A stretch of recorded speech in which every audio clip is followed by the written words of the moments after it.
Nagsimula na ang paglusob sa teritoryo at ng hukbo ni Count Harold Desmond, at mula sa nagaganap na digmaan ay malinaw na ang labanan ay pinamumunuan mismo ng ama ni Ghislaine na si Walter.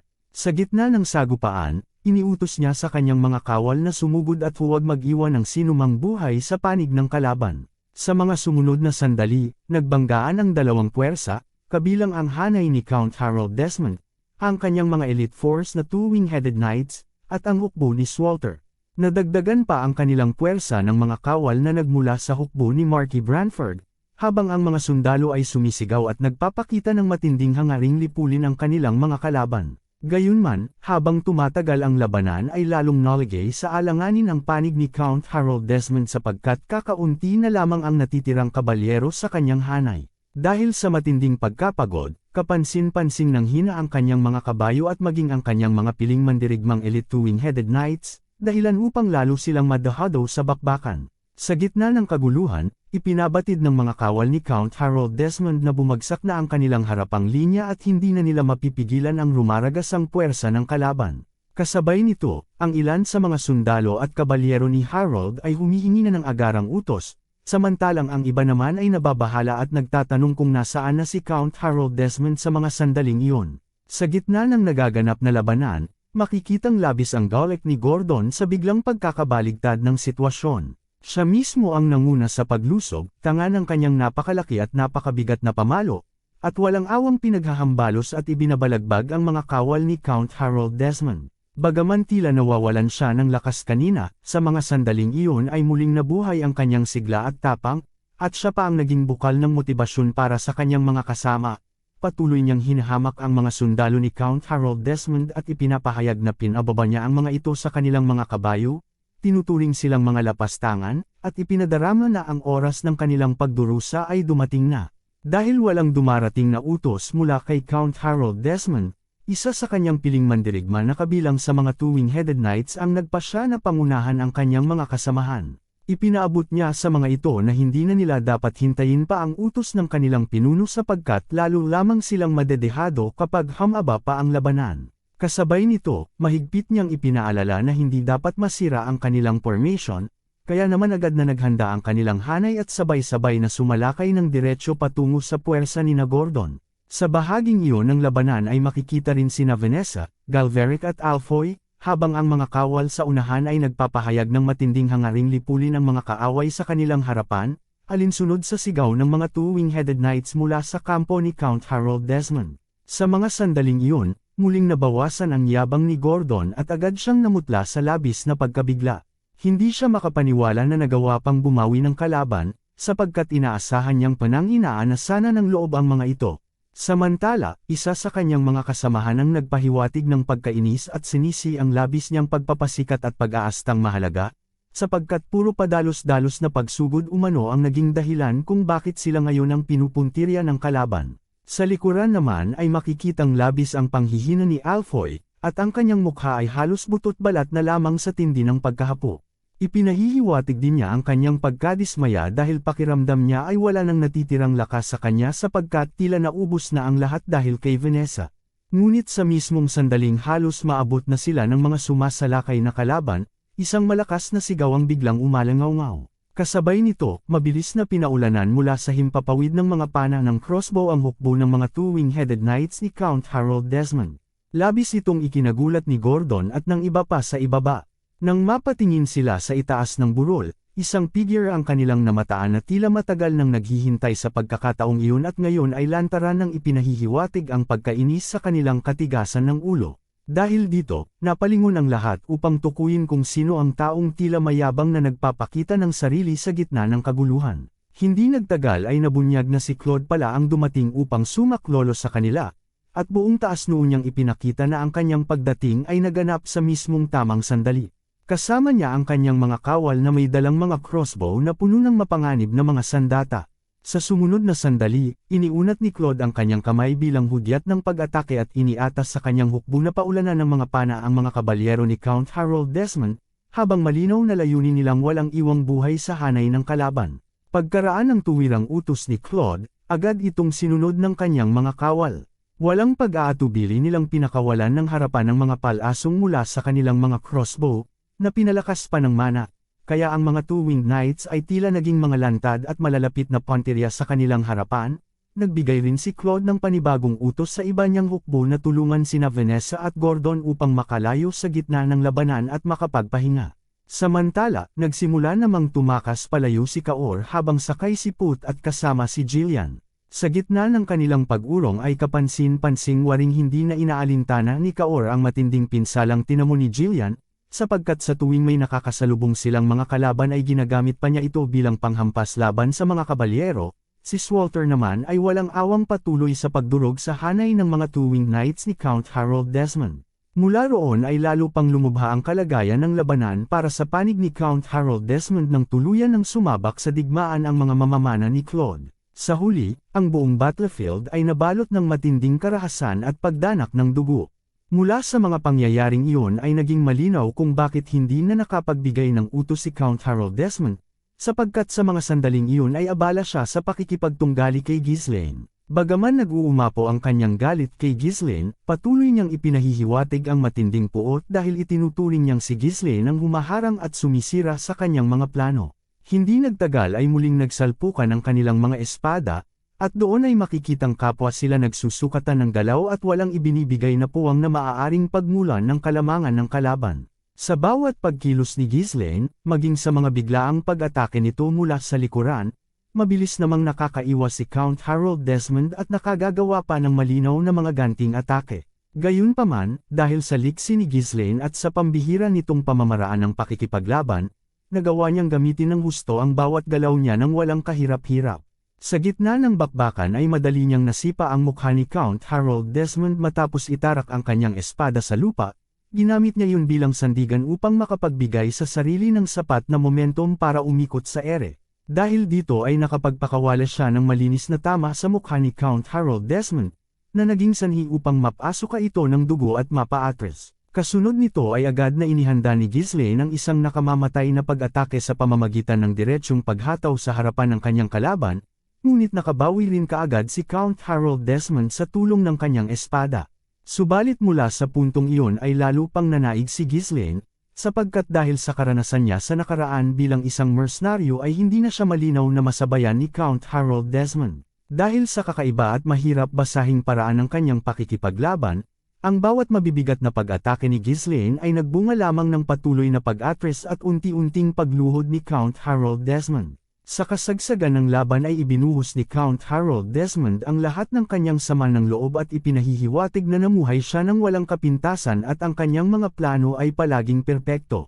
Kasabay ng damdaming iyon ay mas lalo niyang pinabigat ang bawat was-iwas ng kanyang espada, na hitik sa puot at galit, dahilan upang si Ghislaine ay bahagyang mapa-atres at mapilitang salagin ng buo ang mga atakeng iyon.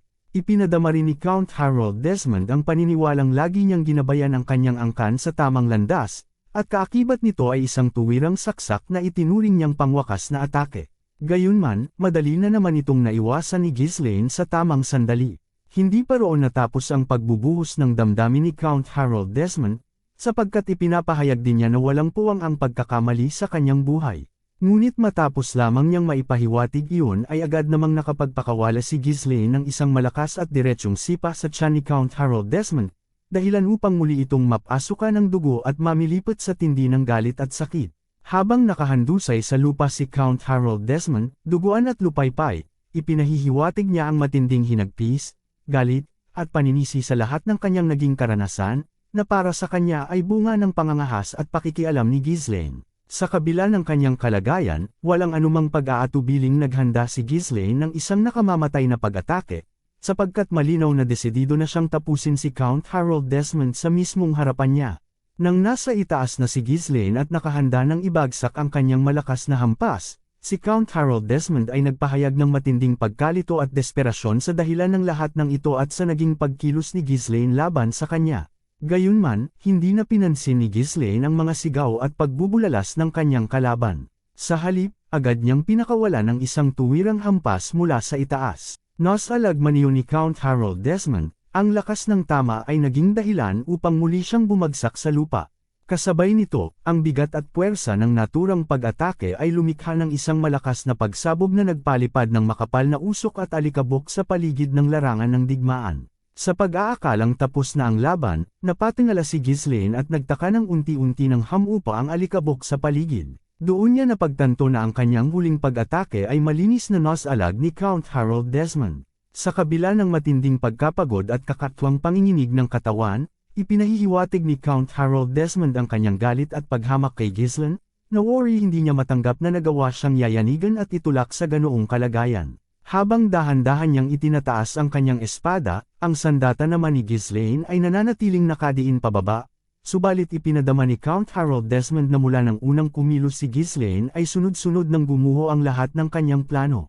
Ipinahahayag din niya na ang mga taong nagtiwala at sumunod sa kanya ay nasawi sa kamay ni Ghislaine. Mula roon ay unti-unting iniangat ni Count Harold Desmond ang sarili mula sa lupa at buong tigas na ipinakita ang bigat ng mga kahihiyang kinailangan niyang lunukan dahil sa mga ginawa ni Ghislaine. Kasabay ng bugzo ng damdaming iyon ay mabilis niyang inalis ang sandatang nakatarak at nakadiin sa kanya, dahilan upang mapa-address si Ghislaine mula sa naunang pag-atake nito. Pagkatayo ni Count Harold Desmond, siya naman ang kaagad na nagsagawa ng kasunod na opensibang paglusob sa pamamagitan ng isang tuwirang saksak. Gayunman, madali rin iyong naiwasan ni Ghislaine, at dahil nakakita siya ng bahagyang puwang sa depensa ng kalaban ay agad siyang gumanti ng isang diretsyong hiwa. Ngunit sa mga sandaling iyon ay tila bahagya nang nasusundan ni Count Harold Desmond ang kakaibang galaw ni Ghislaine, kaya naiiwasan din niya ang mga pag-atake sa tamang oras. Habang nagniningning ang mga mata ni Count Harold Desmond sa tindi ng galit, muli niyang ibinuhos ang sisi kay Ghislaine at ipinadamang ang lahat ng pagkawasak sa kanyang buhay at mga plano ay iniuugnay niya rito. Kasabay ng matinding damdaming iyon ay nagpakawala siya ng isang napakalakas na pag-atake mula sa itaas. Sa paghampas na iyon ay buong diin niyang ibinagsak ang kanyang sandata sa espadang nakasalag ni Ghislaine, at gamit pa ang isa niyang kamay ay lalo niya itong idiniin ng todo. Dahil sa bigat at puwersa ng banggaang iyon ay nagkaroon ng isang malakas na pagsabog na muling lumikha ng makapal na usok at alikabok sa paligid. Gayunpaman, hindi madaling natatalo si Ghislaine, kaya nakaiwas pa rin siya sa tamang sandali at nagawang makalayo. Subalit hindi na siya binigyan ni Count Harold Desmond ng pagkakataong makahinga, sapagkat agad niya itong sinundan ng isa pang mabilis at tuwirang pag-atake. Sa gitna ng nagaganap na labanan, makikita si Ghislaine na nakatutok ang mga mata sa kanyang unahan, taglay ang halong pagtataka. Napansin niya na may kakaibang kapangyarihang nagsisimulang umusbong mula kay Count Harold Desmond. Sa mismong sandaling iyon, nakita niyang inilalabas ni Count Harold Desmond ang mana mula sa kanyang katawan at iniipon ang buong lakas ng kanyang mana core, pati na ang sarili nitong puwersa at buhay, upang ituon sa iisang layunin. Habang lalo pang nagliliwanag sa kulay asul ang mana core ni Count Harold Desmond, ipinadama nitong hindi niya maaaring tanggapin ang pagkatalo at hindi niya hahayaang gumuho ang lahat ng kanyang pinaghirapan. Sa pag-iral ng matinding galit at pagnanasa sa kanyang mga mata, malinaw na naisip niyang iisa na lamang ang natitirang paraan upang maibalik ang lahat at mailigtas ang kanyang kahihiyan, at iyon ay ang pagpatay kay Ghislaine.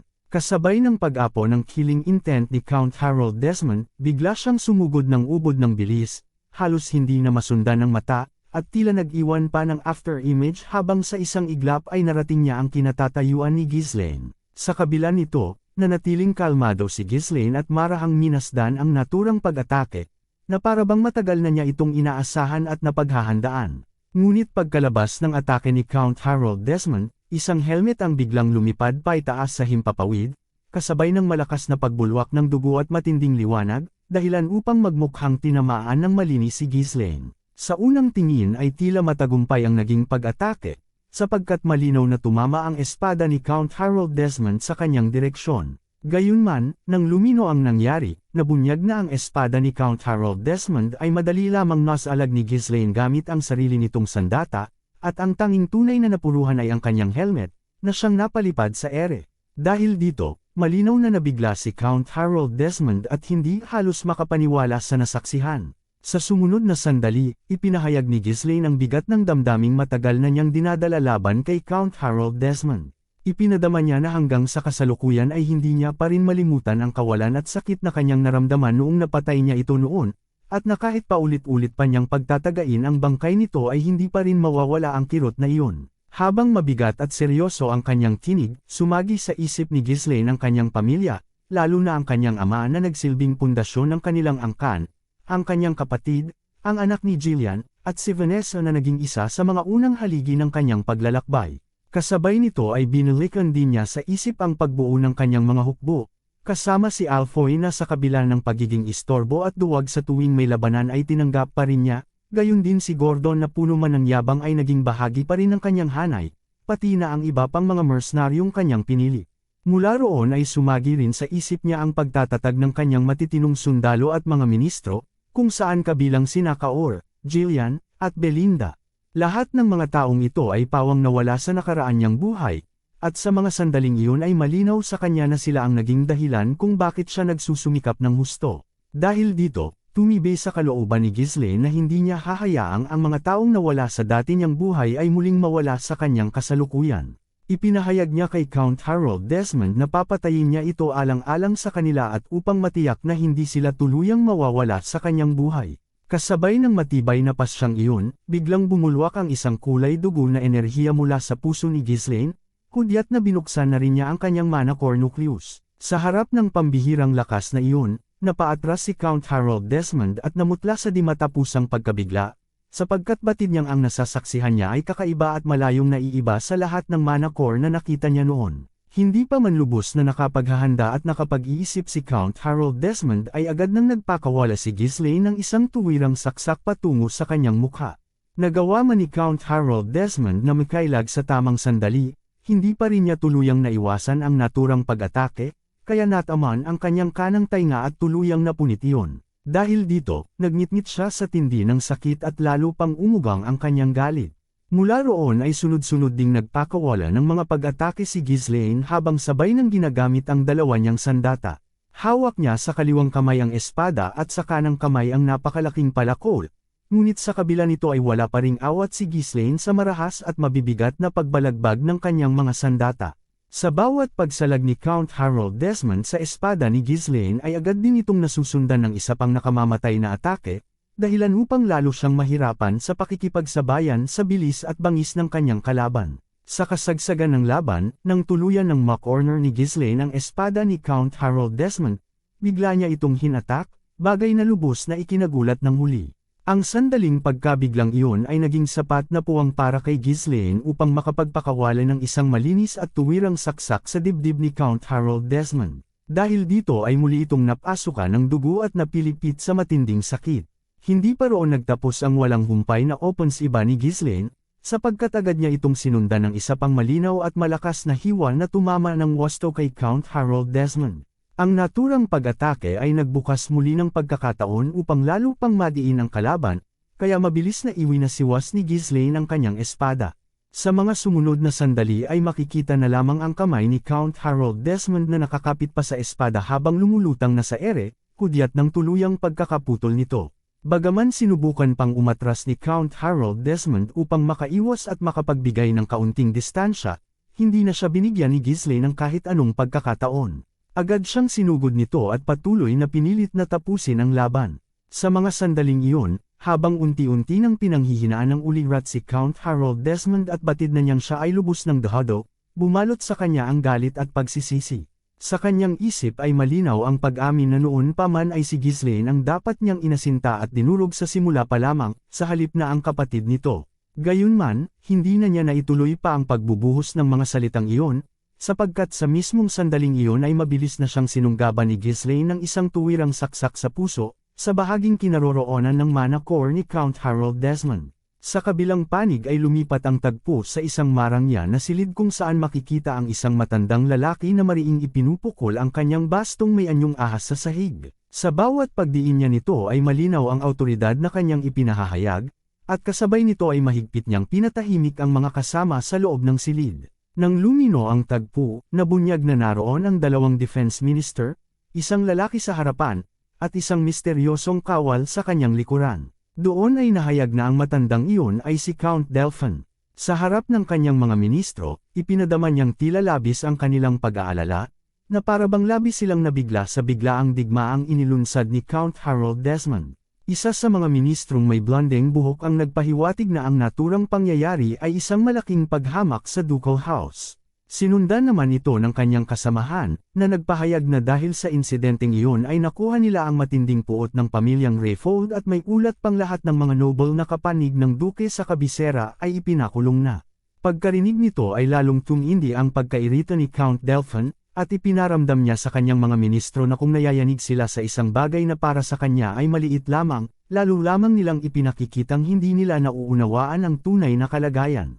Sa kanyang pananaw, nitong mga nakaraang panahon ay hindi na naipapakita ni Count Harold Desmond ang dating husay ng kanyang mga resulta, kaya madali niyang maisip kung gaano kalalim ang pagkadismaya at puot na dinadala nito. Habang iniunat ni Count Delphin ang kanyang mga kamay, ipinaliwanag niyang si Count Harold Desmond ay isa ng taong nabuhay ng halos perpekto at ngayoy pilit na binubura ang isang mantsa sa kanyang kasaysayan. Sa ganoong pananaw ay sinabi niyang nauunawaan niya ang damdamin nito.